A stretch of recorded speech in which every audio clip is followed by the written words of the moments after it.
The Idoneth Deepkin society is isolated, and for good reason. Not only are they hiding away from the prying eyes of Teclis and Mage God, but they also don't want their prey to come seeking retribution. To conduct their soul raids, the Idoneth must take into consideration that they must remain unknown and give their enemies no chance to prepare.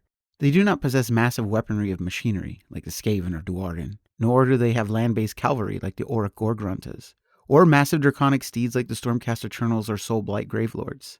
Instead, every massive beast that they have tamed is from the ocean depths. Their magic itself resides within the ocean, so how do they bring the Idoneth advantage to the battlefield?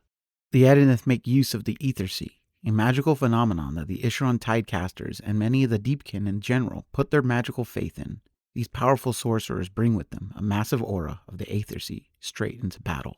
The Ether Sea phenomenon allows the Idoneth to march into open air as if they are underwater.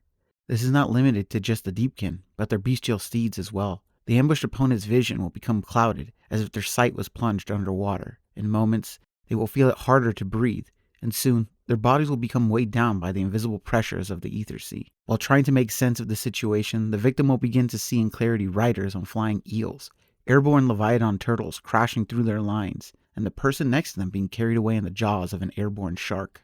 The Idoneth movement in their strike is as fluid on land as it was in the sea. The scene is something out of a nightmare for coastal communities and seafaring vessels. There's barely enough time to even comprehend what is happening before being struck down by a voltaic spear, pinning the victim to the ground. Someone being attacked so suddenly by the Idoneth might find themselves on their back paralyzed, and the fortunate few of their comrades being cut down. The Idoneth try to minimize battlefield casualties. It's easier to take a soul when someone is still alive. These incapacitated victims will soon be visited by Isheron's soul renders looking to reap the battlefield of souls and return them to the depths with their raiding brethren. The aftermath of this scene for investigators would show a field lined by the catatonic. Other than that, what can be deduced from this battle? The Idoneth are widely unknown, and their attacks place them as nothing more than a coastal fairy tale. To be a sole survivor of an Idoneth raid is to live the rest of your life being told you're absolutely crazy.